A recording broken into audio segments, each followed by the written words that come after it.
Good morning all of you student. मैं Varun sir, physics. और जो आपको हम जो है law of photo electric emissions और जो है नेक्स्ट जो है आइंस्टीन फोटो इलेक्ट्रिक इक्वेशन, ये आपको हम दो टॉपिक आज पढ़ाएंगे। ठीक है बेटा, तो आज हम जो है इन्हीं टॉपिक पर बात करते हैं। जैसे हमने इससे पहले बता चुका हूँ कि जो लेनार्ड और मिल्टन के बारे में, तो आज जो है यहाँ पर जो लॉ ऑफ फोटो इलेक्ट्रिक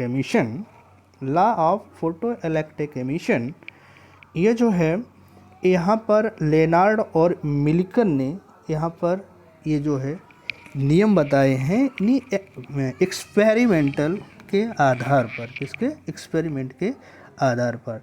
तो क्या है कि Lenard and Milton gave the following law on the basis experiment on the photoelectric effect. इसका मतलब यह हुआ है कि यहाँ पर जो बात कही जा रही है कि जो लेनार्ड और मिल्टन ने प्रकाश विद्युत के उत्सर्जन पर किए गए प्रयोगों के आधार पर निम्नलिखित नियमों दिए गए। तो इसमें जैसे हमने कहा है कि फर्स्ट है कि the rate of emissions of photoelectron from the surface of metal varies directly as the intensity of the incident light falling on the surface. यहाँ पर जो सबसे पहला पॉइंट है वो ये कहा जा रहा है कि जैसे कि यहाँ पर किसी धातु के पृष्ठ से इलेक्ट्रॉन उत्सर्जन की दर धातु के पृष्ठ पर आपतित प्रकाश के अनुक्रमानुपाती होती। मतलब यहाँ से जो धातुओं के प्रकाश इलेक्ट्रॉन का उत्सर्जन हो रहा है तो वो किसके? आपतित प्रकाश की तीव्रता के अनुक्रमानुपाती है। अब जैसे हमने सेकेंड पॉइंट पढ़ा कि the maximum kinetic energy of the emitted photo electron is independent of the intensity of the incident light. मतलब यहाँ पर ये है कि जो यहाँ पर उत्सर्जित प्रकाश इलेक्ट्रॉनों की अधिकतम गतिज ऊर्जा आपतित प्रकाश की तीव्रता पर निर्भर नहीं करती है। किस पर निर्भर नहीं करती है? कि भाई जो अधिकतम गतिज ऊर्जा है फोटो इलेक्ट्रॉन की उत्सर्जित हो रही, लेकिन उसकी जो आपतित प्रकाश की तीव्रता है उस पर निर्भर नहीं करती है।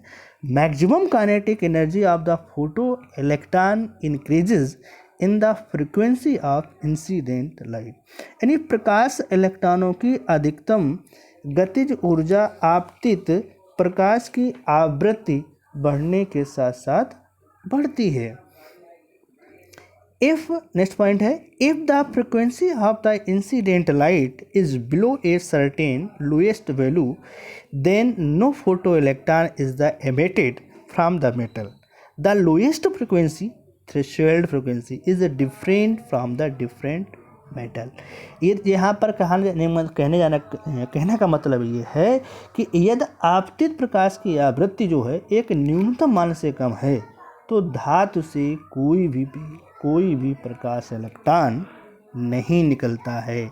यह न्यूनतम आवृत्ति यानी देहली आवृत्ति भिन्न भिन्न धातुओं के लिए भिन्न भिन्न होती। इसके बाद बेटा हम लोग जो आते हैं कि आइंस्टीन फोटो इलेक्ट्रिक इक्वेशन, ये बोर्ड एग्जाम की दृष्टिकोण से बहुत इम्पोर्टेंट टॉपिक है। जैसे हमने आपको अभी बताया photo electric law of photo electric emission, ये बोर्ड एग्जाम में, और ये भी टॉपिक जो है बोर्ड एग्जाम में बहुत आता है। जैसे कहा गया है कि जैसे बताया ही जाता है कि सन 1950 में आइंस्टीन ने, मतलब साइंटिस्ट जो आइंस्टीन है, उन्होंने जो प्रकाश विद्युत की व्याख्या जो है प्लांक के क्वांटम के सिद्धांत पर आधारित की है। इसके बाद क्या कहते हैं कि according to Planck quantum theory light travels in the form of a small bundle or the packet energy called photon. The energy of each photon is h nu, where nu is the frequency of the light and h is the Planck universal constant. यहाँ पर जो प्रत्येक photon की जो ऊर्जा है वो आपकी क्या बेटा है? एच न्यू है, और न्यू जो है आपकी प्रकाश की आवृत्ति है जिसे हम फ्रीक्वेंसी ऑफ लाइट कहते हैं। एच जो है प्लांक यूनिवर्सल कांस्टेंट है। अब यहाँ पर बात करती है कि according to Einstein when a photon of frequency incident on the metal surface there metal surface, then it is transfer its whole energy h nu to one of electron present in the surface of metal, and vanishes itself. The energy h nu is used two way. एक दो रास्ते हैं इसके कि some part of this energy used by electron to come from out the metal surface. Second क्या कहता है, remaining part of the energy use to kinetic energy if the maximum kinetic energy of the emitted electron from the surface is EK. मतलब यहाँ पर है कि जैसे हम बात ये कहते हैं कि जब भी कोई फोटान धातु के पृष्ठ पर गिरता है तो उसकी जो संपूर्ण एचनी ऊर्जा है कि धातु के भीतर उपस्थित इलेक्ट्रॉनों में से किसी एक इलेक्ट्रॉन को स्थानांतरित कर देता है और उसका स्वयं का अस्तित्व समाप्त हो जाता है। इस ऊर्जा का कुछ